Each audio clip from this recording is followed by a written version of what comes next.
জুবিনে ন্যায় নাপালে মহাভাৰতৰ যুদ্ধ হ'ব। পইচাৰ কাৰণে জুবিনক মাৰিব নালাগিছিল।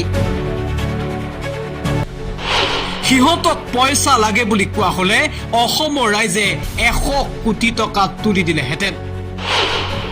জুবিনক আমি ভগৱান বুলি মানি লৈছো।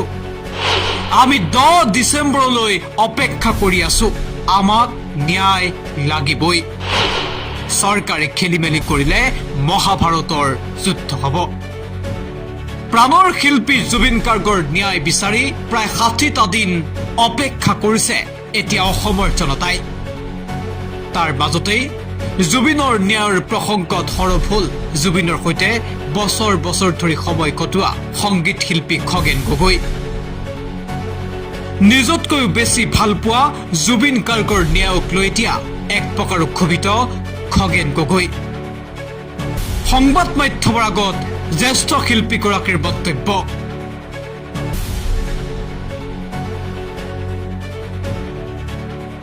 জুবিনক আমি ভগৱান বুলি মানি লৈছো।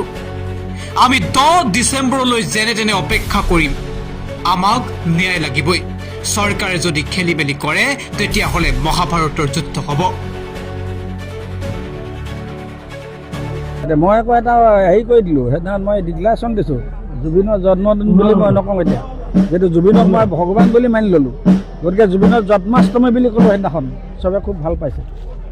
জন্মাষ্টমীয়ে ক'ব লাগিব। সি এজন ভগৱানেই হয়।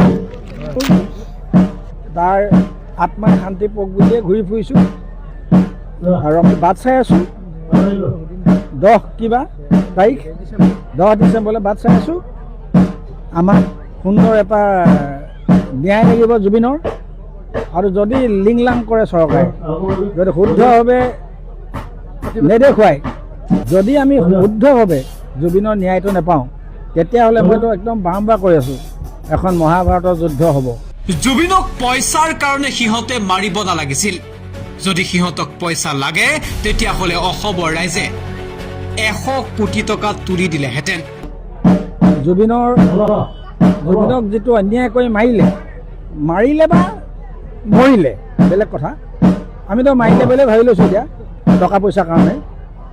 মইতো আৰু কেইবাটাও হেৰি কৈছোঁ যে কোনোবাই যদি ক'লেহেঁতেন যে জুবিনৰ কাৰণে আমাৰ 100 কোটি লাগে, অসমৰ ৰাইজে দি দিলেহেঁতেন। গতিকে পইচাৰ কাৰণে জুবিনক মৰাটো আমি ভাল পোৱা নাই।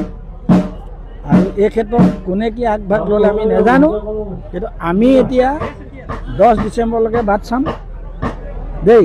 যিহেতু আজিকালি যিটো হেৰি আৰু ন্যায় বিচাৰটো আমি ধৈৰ্য ধৰিব লাগিব। যিহেতু আহোম ৰজা শাসন নহয় এতিয়া যে ধৰি আন হুলত দিওঁ বুলি, হয় নহয়?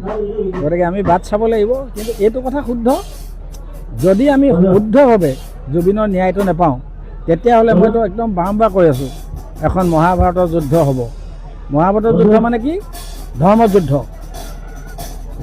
হ'ব। কেলৈ জুবিনকনো কি কাৰণে ইমান এটা নিৰিবিলি পবিত্ৰ মনৰ মানুহ, গোটেই পৃথিৱীখনক মানে সহায় কৰা, দুখীয়া দৰিদ্ৰক সহায় কৰা, ভাল পোৱা এটা ল'ৰাক কিয়নো মাৰিলে, তাৰ বিচাৰ আমাক লাগিব দেই। জুবিনৰ ন্যায়ৰ প্ৰসংগত এতিয়া এইদৰে খৰ্গহস্ত হৈ পৰিছে জ্যেষ্ঠ শিল্পীগৰাকী। নিউজ ডেস্ক, শ্বজ দ্য ৰিয়েলিটি।